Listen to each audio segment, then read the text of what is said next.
now we're going to move on to our third speaker of the day. But first, I want to introduce the third speaker's evaluator, a guest for us today. We hope to see her again. Her name is Marika Bogvegemans. And our speaker today is Dr. Michelle Peticolas, My New Story, Dr. Michelle Peticolas.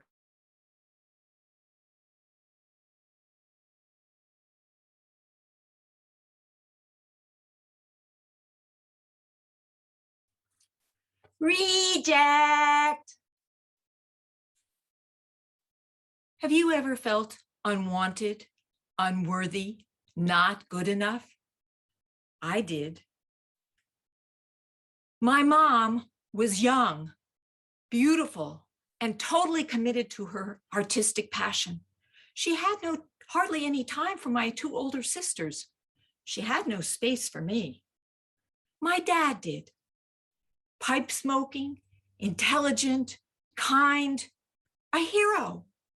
He saved my life when I went flying down the basement stairs in a baby stroller. A major in the US Army, he was transferred to Japan when I was only 2. Neglected, abandoned. This was my story. What's your story? We all have stories. Some are empowering, some disempowering. This is my story of going from reject to empower. It began with a Toastmaster speech, Introduction to Mentorship, the one about being a protege. I had never had a mentor. I heard a little voice I usually ignore. My mother, the woman who left me feeling unwanted, a burden, rejected. She was my mentor. When it came to creativity, she was my mentor. She gave me tools and supplies and set me free. Drawing, painting, photography, filmmaking, acting. It changed my perspective of her. I saw her less as Wicked Witch of the West and more as Glenda, Good Witch of the North. I heard that voice again. This time it said, time to change my story. I thought about my dad, my hero. He fixed all my toys. I broke a lot of toys. I was his damsel in distress. I figured if I was going to get the love I needed, give them what they want. Worked great with my dad. Worked great in school. Not so well in the work world. As Abe Lincoln has said, you can't please all the people all the time. I tried. I was fired from my first job. I was devastated. I heard that little voice, probably for the first time. Time to change my story? I started working in group homes, saving troubled teens like I wanted to be saved. Then my husband left me for another woman. I ran away to a spiritual community where relationships and work don't matter. My teacher said, 50% spirit, 50% the world. I was actually doing about 95% spirit because I was hiding. 13 years. Then my dad died and my mom was dying. I heard the voice again. Time to change my story. I went home to help my mom finish up business. She was a toy designer who sold her toys to major companies. And if you had been sitting in the studio with us, you would have seen me pick up one of her designs. Do you need this anymore? Oh, I guess I'll never get to that project. I froze. In that moment, I got what deadline really means. We don't need to deal with this right now.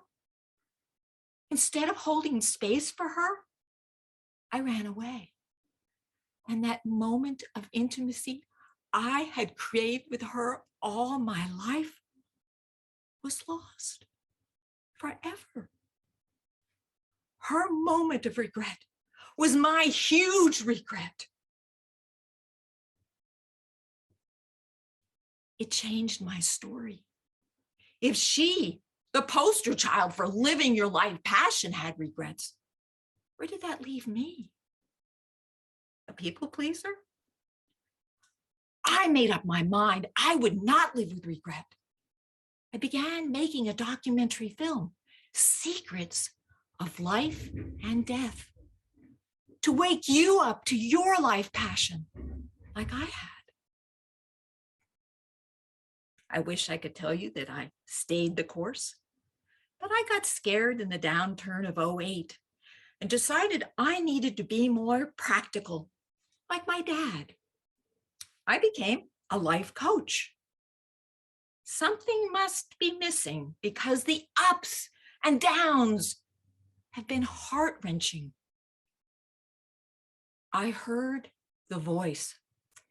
Time to change my story. I lost connection to my passion, my creativity, my mom. I'd been dismissing her as being impractical, unwanted, unworthy. I had been rejecting her. It's time to change this story. This is my new story. Mom and dad together in me. It's a work in progress. I know I'm going to put more play, more pleasure, more creativity into my life. If you feel regret, unwanted, unworthy, not good enough, what's your little voice saying? Is it time to say it with me? Change my story. Mr. Toastmaster. Oh, Mrs. Toastmaster. Fine, I'm gender-specific Toastmaster these days is all the rage. Wonderful speech, Michelle. We'd like to give 90 seconds on the clock for feedback. Denmark. Marika, so please give us your feedback for Michelle's speech. More play, more pleasure, more creativity. What a great triad and what a great message. Good morning, good evening for me, fellow Toastmasters, and thank you so much for having me as a guest tonight. I would like to start out with some of the positives. I would like to commend you, Michelle, on your body language. You were clearly counting on your fingers. You were also very adamant in the I decided. You had your ups and your downs. And there were so many examples of great body language. You were really matching what you were saying through showing us. And I also felt it was natural, which I think is a very important thing to mention. It didn't feel contrived. I would also like to commend you on the use of the online stage, especially in the interaction with your mother. You stood from one side speaking as yourself, and then your mother was on the other side. And that meant for us as an audience that we were really able to understand what was going on, what the dynamics were. That was great. Your vocal variety as well. You were great at using the stress at the right time for the right words. You said, I never had a mentor. And that's actually just stressing all of the words, but it made sense right there. You also said, she was my mentor. Really good. Now, I also thought, right in the beginning, you described your father. It was something about him being a pipe smoker, and I really felt that livened up the story. And I would like you to think about working more on that, doing more of that, basically, because that really paints a picture in my mind of what your father was like.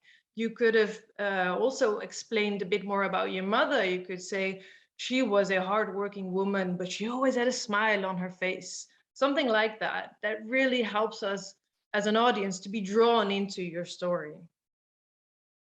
Another suggestion I have for you is that I feel you are so expressive, and that's wonderful. You have your vocal variety down, you have your body language. There's so much going on stage that I don't feel that you need to do all of the different voices. It's not necessary. Your story is already rich enough as it is.